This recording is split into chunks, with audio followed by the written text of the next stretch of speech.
प्यारे दोस्तों नमस्कार। स्वागत है आप सभी लोगों का हमारे इस प्यारे से YouTube चैनल में। तो आज हम देखने वाले हैं चैप्टर नंबर 9 का क्वेश्चन और आंसर। तो चलिए बच्चों इस वीडियो को हम स्टार्ट करते हैं। तो यहाँ पर देखिएगा, ये रहा आपका क्वेश्चन नंबर 1। इसमें क्या लिखा हुआ है कि classified the trade taking place between following regions, यानी कि यहाँ पर ना कुछ रीजन्स के बीच में क्या हो रहा है, ट्रेड हो रहा है। तो आपको ये क्लासिफाई करना है। जैसे हमने रीजन के आधार पे देखा था ना, कितने टाइप्स के ट्रेड हमने देखे थे, 2 टाइप के। चलो एक बार फटाफट से हम रिवाइज कर लेते हैं। पहला था डोमेस्टिक ट्रेड। डोमेस्टिक ट्रेड हम किसको कहते हैं, जब किसी देश के अंदर ही व्यापार होता है तो उसको हम डोमेस्टिक ट्रेड कहते हैं, राइट। जैसे मान लीजिए महाराष्ट्र और दिल्ली के बीच में क्या हो रहा है, अगर व्यापार हो रहा है यानी कि ट्रेड हो रहा है, तो ये एक ही देश के अंदर हो रहा है ना, इसीलिए ये आपका डोमेस्टिक ट्रेड कहलाएगा। फिर इंटरनेशनल ट्रेड हम किसको कहते हैं, तो जब देशों के बीच में होता है ट्रेड, यानी कंट्री टू कंट्री, जैसे मान लीजिए यूएसए और कनाडा के बीच में अगर ट्रेड हो रहा है तो ये आपका इंटरनेशनल ट्रेड कहलाएगा। अब इसमें भी 2 टाइप आ जाते हैं, एक तो बाइलैटरल और दूसरा मल्टीलैटरल। तो बाइलैटरल ट्रेड हम किसको कहते हैं, तो जब 2 देशों के बीच में होता हो ट्रेड तो वो हमारा बाइलैटरल कहलाएगा। और मल्टीलैटरल का मतलब क्या हुआ कि 2 से अधिक देशों के बीच में जब ट्रेड होता है तो उसको हम कहते हैं मल्टीलैटरल ट्रेड, ठीक है। तो ये हमने ट्रेड के अलग अलग टाइप्स पढ़े थे, तो अब आपको इन्हें ना क्लासीफाई करना है। तो चलो फटाक से क्लासीफाई करते हैं। देखो यहाँ पे है महाराष्ट्र एंड पंजाब। अब देखो बच्चों, महाराष्ट्र भी आता है हमारे इंडिया के ही अंदर, पंजाब भी इंडिया के ही अंदर आता है। अब इन दोनों स्टेट्स के बीच में हो रहा है, क्या हो रहा है, ट्रेड हो रहा है। तो बताना जरा ये कौन से टाइप का ट्रेड होगा, तो ये आपका हो जाएगा दोस्तों डोमेस्टिक ट्रेड, ठीक है। Next India and Japan. अब देखो इंडिया और जापान के बीच में हो रहा है ट्रेड, तो ये किस टाइप का ट्रेड हो जाएगा बच्चों, तो ये हमारा इंटरनेशनल ट्रेड होगा। अब इंटरनेशनल में भी कौन सा, तो बाइलैटरल होगा, क्योंकि यहाँ पे 2 देशों के बीच में ट्रेड हो रहा है, इंडिया और जापान, 2 ही देश है, इसके अलावा और कोई नहीं है ना। तो ये आपका बाइलैटरल इंटरनेशनल ट्रेड कहलाएगा। फिर यहाँ पे देखिएगा लासलगांव एंड पुणे।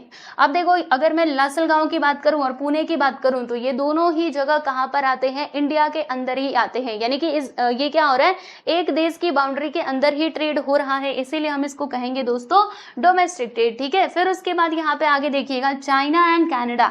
तो चाइना और कनाडा के बीच में हो रहा है ट्रेड, तो ये कौन से टाइप का ट्रेड है, तो ये हमारा इंटरनेशनल ट्रेड है। इंटरनेशनल में भी बाइलैटरल है, क्योंकि यहाँ पे 2 ही देश इन्वॉल्व है। फिर उसके बाद देखिएगा इंडिया एंड यूरोपियन यूनियन। अब देखो भाई, यहाँ पे इंडिया और यूरोपियन यूनियन की अगर मैं बात करूं तो बोलना जरा, ये तो हमारा इंटरनेशनल ट्रेड है, हमको समझ में आ गया, लेकिन मल्टीलैटरल है या फिर बाइलैटरल है। तो देखो बच्चों, ये जो यूरोपियन यूनियन है ना, इसमें यूरोप के जो कंट्रीज हैं वो सारे के सारे आ जाते हैं। लगभग हमने देखे थे इसके मेंबर्स कितने थे, 28 थे ना, आप अपनी टेक्स्ट बुक में एक बार देखिएगा, ठीक है। यानी इन सभी देशों के बीच में क्या हो रहा है, इंडिया के साथ व्यापार हो रहा है। तो यहाँ पे 2 से ज्यादा देश इन्वॉल्व है, इसीलिए ये हमारा कहलाएगा बच्चों मल्टीलैटरल इंटरनेशनल ट्रेड, ठीक है। तो आप देख सकते हो यहाँ पे हमने इसको कंप्लीट कर लिया। नेक्स्ट क्वेश्चन है कि write the correct word import और export for the following. Okay, मतलब हमें यहाँ पे करेक्ट वर्ड लिखना है, ये इंपोर्ट हो रहा है या फिर एक्सपोर्ट हो रहा है। तो इंपोर्ट का मतलब क्या होता है, जब हम बाहर वाले देशों से अपने देश में सामान मंगाते हैं तो उसको हम कहते हैं इंपोर्ट, और जब हम अपना सामान दूसरे देशों में भेजते हैं तो उसको हम कहते हैं एक्सपोर्ट। तो आइए जरा देखते हैं। India buys crude oil from the Middle East Asian countries, यानी कि जो इंडिया है वो क्रूड ऑयल खरीद रहा है। तो हम खरीद रहे हैं, मंगा रहे हैं ना, इसीलिए ये क्या हो जाएगा, इंपोर्ट हो जाएगा, ठीक है। Wheat is sent to Asian countries from Canada, यानी कनाडा से एशियन कंट्रीज में व्हीट को भेजा गया, ठीक है। तो भेजा जा रहा है यानी कि एक्सपोर्ट हो रहा है, तो यहाँ पे एक्सपोर्ट आएगा। And Japan sends machine parts to APEC countries, मतलब ये जो जापान है ये भेज रहा है, सेंड कर रहा है मशीन पार्ट्स को ये एपेक कंट्रीज में। तो यहाँ पे भी एक्सपोर्ट ही हो रहा है ना, क्योंकि भेजा जा रहा है माल को, तो इसीलिए इधर एक्सपोर्ट आएगा, एक्सपोर्ट यहाँ पे इंपोर्ट आ जाएगा। नेक्स्ट है correct and rewrite the wrong statements, यानी कि यहाँ पर कुछ स्टेटमेंट्स दिए गए हैं तो आपको इन्हें पढ़ना है, और अगर गलत रहेंगे तो उन्हें सही करके बताना है।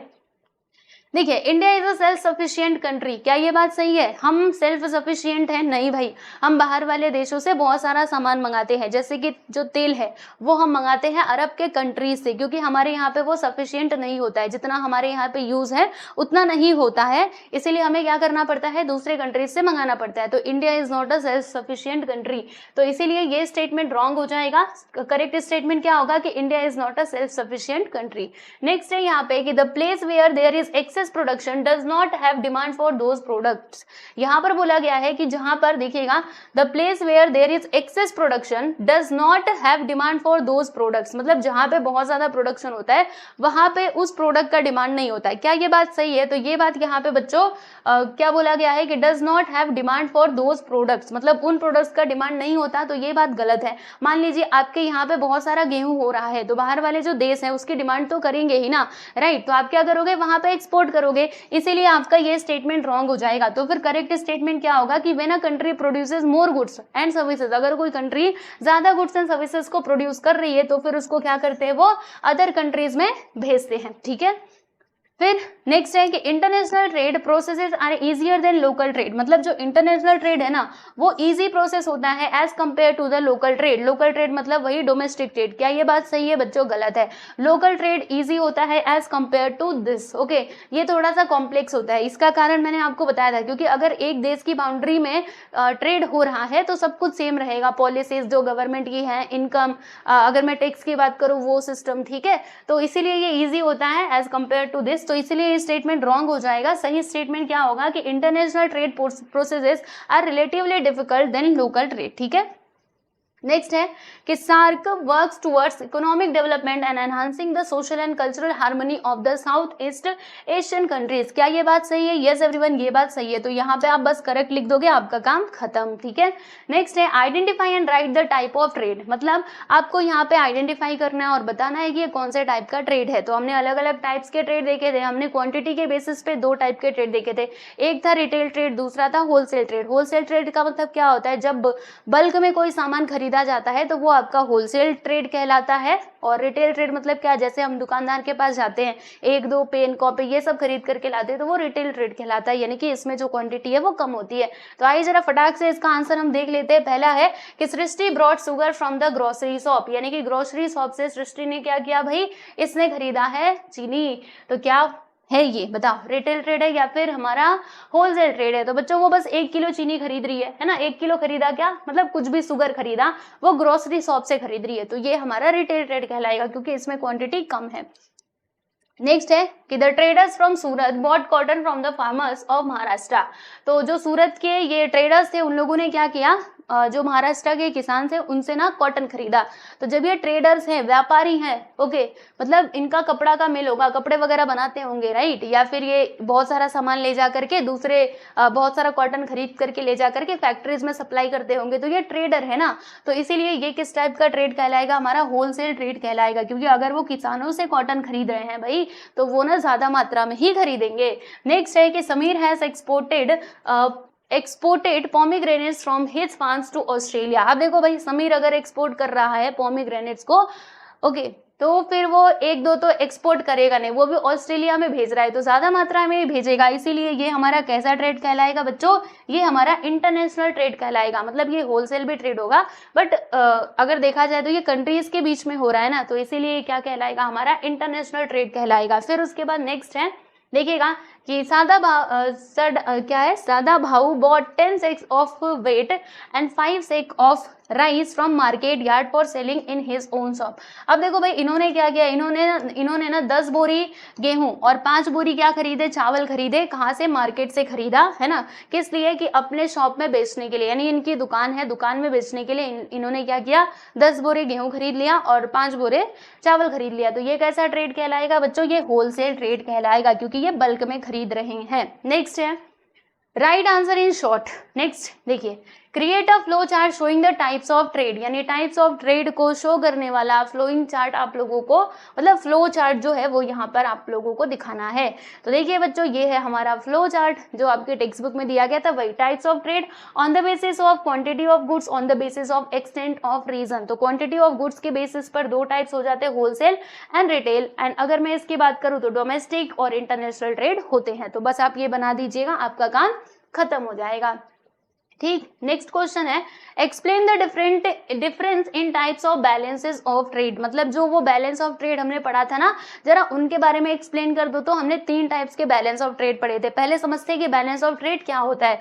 तो मैंने आपको बताया था कि the difference between the import and export values of a country in a specific period is called a balance of trade. अब इसके टाइप जरा देख लेते हैं। तो देखिएगा, पहला क्या था, अनफेवरेबल बैलेंस ऑफ ट्रेड। ये कब होता है, मतलब ये हम किसको कहते हैं, तो when the value of imports is more than the value of export, जब इंपोर्ट का वैल्यू ज्यादा होता है, एक्सपोर्ट का वैल्यू कम होता है, then this is called the unfavourable balance of trade. Favourable balance of trade हम किसको कहते हैं, तो ये इसका जस्ट अपोजिट है।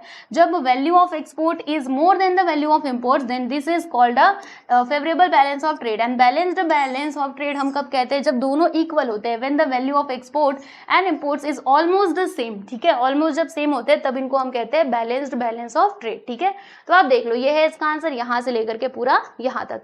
स्क्रीनशॉट लेना है तो ले सकते हो, देखो।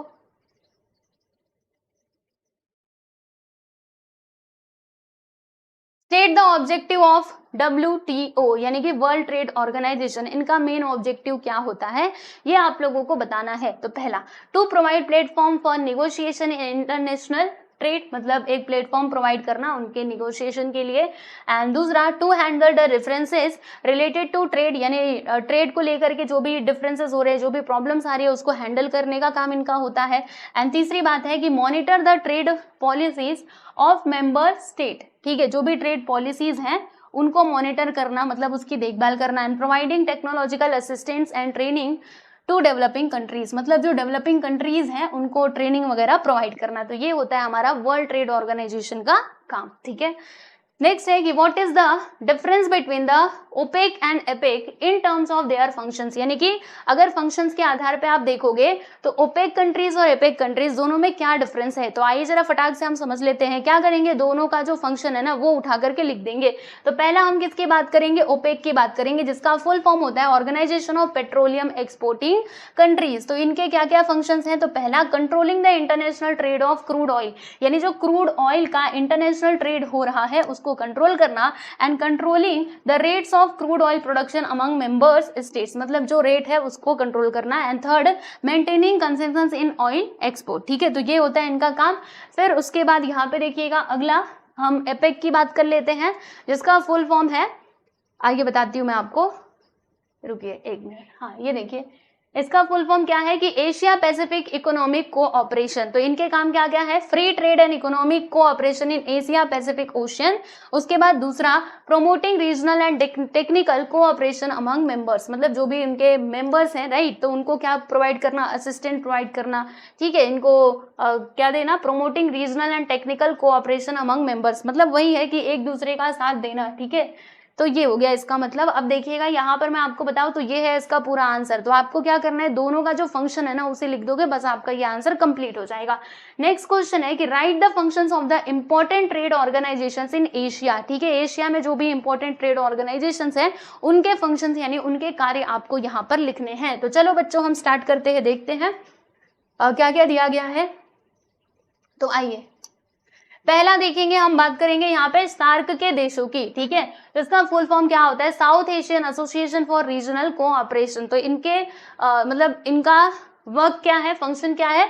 तो पहला, finding satisfactory solution to the common problems faced by countries in South Asia, यानी साउथ एशिया की जो भी कंट्रीज हैं इनके द्वारा अगर कोई कॉमन प्रॉब्लम फेस किया जा रहा हो तो उसका सॉल्यूशन निकालने का काम इनका होता है। Increasing social welfare, raising the living standard and increasing regional cooperation among member states, मतलब वही है कि क्या करना, इंक्रीजिंग सोशल वेलफेयर, ज्यादा से ज्यादा लोगों की भलाई करने वाला काम करना। रेजिंग द लिविंग स्टैंडर्ड, लोगों का जो लिविंग स्टैंडर्ड है उसको ऊपर उठाने की कोशिश करना। Increasing regional cooperation among member states, मतलब जो यहाँ पे मेंबर्स है, जो भी कंट्रीज मेंबर्स है उनके बीच में कोऑपरेशन बना रहे, इसके ऊपर काम करना। ठीक है, तीसरा यहाँ पे, to remove unrest in South Asia, यानी अगर साउथ एशिया में कोई भी प्रॉब्लम है तो उसको हटाना और शांति स्थापित करना, ये होता है इसका काम। तो ये हमने बात की सार्क के देशों की। अब हम एशियन के देशों की बात कर लेते हैं।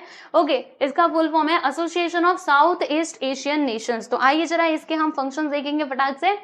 तो यहाँ पे देखो पहला फंक्शन क्या है कि expanding social and cultural harmony along with economic growth in south east Asia, यानी कि क्या करना, एक्सपांड करना social and cultural harmony. Harmony का मतलब क्या होता है, वही संबंध, ठीक है, मतलब अच्छे से सब कुछ इनके बीच में बना रहे, उसकी बात की जा रही है। Social and cultural harmony along with economic growth, और इसके साथ साथ इकोनॉमिक ग्रोथ पर भी ध्यान देना। और दूसरी बात है कि प्रोमोटिंग रीजनल पीस, मतलब रीजनल शांति को प्रमोट करना, and promoting tax payers for the trade growth in member states, ठीक है, तो ये इनका काम होता है। फिर उसके बाद हम बात करेंगे एशिया पैसिफिक इकोनॉमिक कोऑपरेशन यानी एपेक की। तो इनका पहला काम क्या है कि free trade and economic cooperation in Asia Pacific ocean. Second है कि promoting regional and technical cooperation among members, ठीक है, तो ये है इनके काम, मैंने आपको बता दिए। तो यहाँ पर यही बोला गया था ना कि फंक्शंस हमें लिखने हैं important trade organisation in Asia, Asia में जो भी इंपॉर्टेंट ट्रेड ऑर्गेनाइजेशन है। तो एक ये है सार्क, दूसरा है आसियान, और तीसरा क्या है बच्चों, तीसरा हमारा एपेक है। तो मैंने आपको तीनों के तीनों बता दिया, और ये पीडीएफ चाहिए तो वो आपको मिल जाएगा हमारे टेलीग्राम चैनल में, है ना। यहाँ पे आप स्क्रीनशॉट नहीं ले पा रहे होंगे तो आप सोचेंगे स्क्रीनशॉट लेने का तो टाइम ही नहीं दे रहे हो, तो बच्चे स्क्रीनशॉट लेना है तो ले सकते हो, मैं हट जाती हूँ, लेकिन इसके अलावा ये पीडीएफ भी आपको मिल जाएगा हमारे टेलीग्राम चैनल में। इसके अलावा हमारे एप्लीकेशन में भी मिल जाएगा, एप्लीकेशन का लिंक डिस्क्रिप्शन बॉक्स में दिया गया है, जाकर के आप प्ले स्टोर से डाउनलोड कर सकते हो, फ्री में ही मिलेगा, ठीक है, उसकी चिंता आप मुझ पर मतलब छोड़ दीजिए। आइए नेक्स्ट है, What is the importance of marketing from farmers point of view, यानी कि अगर हम फार्मर्स के पॉइंट ऑफ व्यू से बात करें तो कितना मतलब क्या इंपॉर्टेंस है किसका, मार्केटिंग का। तो आइए जरा हम समझते हैं बच्चों पहला पॉइंट कि इन द ट्रेडिशनल मार्केटिंग, अच्छे से पूरा इतना बड़ा आंसर है तो मैं आपको अच्छे से एक्सप्लेन कर देती हूँ ताकि आपको ये रट्टा मारने की जरूरत ना पड़े। तो पहला पॉइंट है कि in the traditional marketing the farmers use to sell their products in the local market at whatever price available, यानी कि अगर मैं ट्रेडिशनली बात करूं ट्रेडिशनल मार्केटिंग की, तो जो फार्मर्स थे वो क्या करते थे, जो भी उनका प्रोडक्ट होता था उसको वो लोकल मार्केट में जो भी प्राइस अवेलेबल होता था वहां से वो सेल कर दिया करते थे, ठीक है। Since the fruits and vegetables are perishable goods the farmers used to incur losses. अब क्योंकि हमें पता है कि जो फ्रूट्स और वेजिटेबल्स होते हैं ये कैसे गुड्स हैं, ये पेरिशेबल गुड्स हैं, यानी जल्दी खराब होने वाले हैं। जैसे मान लीजिए सब्जियां हैं, अगर आज नहीं बिकी तो कल क्या होगा, कल वो मुरझा जाएंगे, खराब हो जाएंगी, है ना। तो इसके कारण क्या होता था, जो किसान होते थे उनको काफी नुकसान का सामना करना पड़ता था। However the progressive farmers have acquired skills in marketing. फिर उसके बाद मान लीजिए अगर आपको अच्छा फार्मर बनना है, राइट, तो आपके पास कुछ स्किल्स होनी चाहिए। कौन सी स्किल होनी चाहिए, मार्केटिंग की। जैसे हमने लेसन के अंदर देखा था, जो ढूंढीबा का बेटा था उसने क्या किया था, उसने मार्केटिंग ही तो किया था, अपनी फसल को निकाला, फिर उसको अच्छे से धोया, की अच्छे से पैकेजिंग की वगैरह किया, मतलब पैकिंग वगैरह किया, और तब जाके जब उसने मार्केट में ले जाकर के बेचा तो उसको ज्यादा दाम मिला, ठीक है। So they are aware of the trends in market. They produce foods, grains and the fruits as per the international standard. यानी कि जो हमारे किसान लोग हैं ना, उनको अब कैसा बनना पड़ेगा, थोड़ा सा एडवांस बनना पड़ेगा। यानी उनको खेती तो करनी है लेकिन उसके साथ साथ मार्केटिंग स्किल भी उनके अंदर होनी चाहिए, है ना। अभी मार्केट में ट्रेंड क्या चल रहा है उसके बारे में उनको पता होना चाहिए। Now they undertake the grading and packaging of their products. Okay, अब मैं अगर बात करूं तो आज का किसान काफी होशियार हो चुका है ना। तो वो क्या करते हैं, अपने प्रोडक्ट की ग्रेडिंग एंड पैकेजिंग पर ज्यादा ध्यान देते हैं। And the presentation of any products has become indispensable now. यानी अगर मैं अब की बात करूं तो कोई भी प्रोडक्ट होने दो, उसका प्रेजेंटेशन बहुत ज्यादा इंपॉर्टेंट है। ओके, अगर उसका प्रेजेंटेशन अच्छा है तो यस एवरीवन, आप बहुत ज्यादा मतलब बहुत अच्छा प्रॉफिट कमा सकते हो, ठीक है। तो ये सारे इंपॉर्टेंस होते हैं किसके, मार्केटिंग के। पहले ये सब नहीं था, अब धीरे धीरे करके किसानों में भी ये सारी चीजें डेवलप हो रही हैं। नेक्स्ट है, यहाँ पे देखिएगा कि in the following table export and import of some countries in the year 2014-15 is given in million US dollars. Make a compound bar graph of the given statistical information, read the bar diagram carefully and comment upon the balance of payment of the respective countries. अब देखो बच्चों, आपको क्या करना है, जैसे यहाँ पर ये जो डेटा दिया है ना, ये देखो यहाँ पर डेटा दिया गया है, कंट्री का एक्सपोर्ट और इम्पोर्ट दिया है, ठीक है। तो अभी इसको मतलब ये जो डेटा दिया है ना, इसको बार डायग्राम की मदद से आपको रिप्रेजेंट करना है, और फिर उसके बाद जो इनका बैलेंस ऑफ पेमेंट रहेगा उसके ऊपर आपको 2 से 3 लाइन, मतलब आपको क्या करना है, हर चीज को डिस्क्राइब करना है कि क्या है उसमें, बैलेंस ऑफ पेमेंट कितना है, कैसे है, ठीक है। तो आइए जरा मैं आपको बताती हूँ। तो ये जो यहाँ पे टेबल दिया गया है इसका ग्राफ कुछ ऐसा बनेगा। देखो मैंने यहाँ पर बनाया हुआ है, मैं आपको दिखाती हूँ। ये देखो कहाँ पर बनाया भाई, यहाँ पर, ठीक है। तो ये इस प्रकार से आपको ग्राफ बनाना है। बार डायग्राम बोला गया है, तो बार डायग्राम आप लोगों ने मैथमेटिक्स में पढ़ा होगा कि कैसे बनाया जाता आता है वैसे मैंने इसको बना दिया। मैं थोड़ा सा आपको बताती हूँ, जैसे ये हमारा एक्सिस है, एक्स एक्सिस, ये हमारा वाई एक्सिस। अब वाई एक्सिस के ऊपर ये सारे नंबरिंग आप कर दीजिएगा। हमने इस कलर से एक्सपोर्ट को दिखाया है और नीले कलर से हमने इंपोर्ट को दिखाया है, ठीक है। तो मैं आपको दिखाऊं अगर, तो देखो चाइना की बात करते हैं। चाइना का एक्सपोर्ट कितना था, $2143 है ना। तो देखो 2143, 2000 के ऊपर जाएगा तो देखो हमने इसको यहाँ तक किया है। और चाइना का कितना था भाई, चाइना का देखो 1960, तो देखो 1960 यहाँ पर लगभग आएगा। ठीक उसी प्रकार से हमने इंडिया का भी एक्सपोर्ट और इंपोर्ट बताया है। ये एक्सपोर्ट है, ये इंपोर्ट है। इंडिया का एक्सपोर्ट इतना था, इंपोर्ट इतना था। फिर ब्राजील का देखो एक्सपोर्ट कितना, एक्सपोर्ट इतना, और इंपोर्ट कितना, इंपोर्ट इतना, 241। यूएसए का अगर देखा जाए प्यारे बच्चों तो यूएसए का देखो यहाँ पर कहाँ गया, एक्सपोर्ट कितना था 1510, यहाँ पे देखो लिखा नहीं है मैंने, 1510। एंड इंपोर्ट कितना था, अरे बाप रे ये कहाँ पे जा रहे हैं, ये देखिए रुकिए 1 मिनट। तो ये देखिए यहाँ पर इनका इंपोर्ट कितना था 2380। तो आइए जरा मैं इधर लिख देती हूँ 2380, ठीक है।